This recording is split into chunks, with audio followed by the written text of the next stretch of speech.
একজন লোক সকালে ঘুম থেকে উঠে হঠাৎ হতভম্ব হয়ে গেল, কারণ তার নিজের হাত এবং পা একে অপরের জায়গা বদল করে ফেলেছে। ভীত লোকটি ভীষণ ভয় পেয়ে প্রথমে ভাবল এটি হয়তো কেবলই একটি স্বপ্ন, তাই সে আবারও বিছানায় শুয়ে পড়ল। কিন্তু পরের মুহূর্তেই নিজের নাকের কাছে পায়ের পাতার লোনা গন্ধ পেয়ে তার আসল হুঁশ ফিরল। সে মনে মনে ভাবল, ভিডিও দেখার পর লাইক না করার কারণেই কি তার এই অদ্ভুত অবস্থা হলো।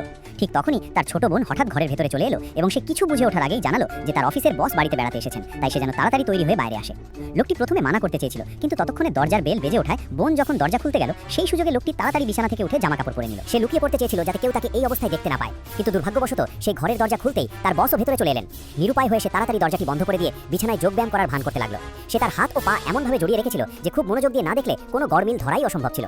বস তার এই অদ্ভুত কসরত দেখে ভাবলেন সে কোনো আঘাত থেকে খুব ভালো সুস্থ হয়ে উঠছে এবং স্বস্তির নিঃশ্বাস ফেলে তাকে বাড়িতে থেকে ভালোভাবে বিশ্রাম নিতে বলে বিদায় নিলেন।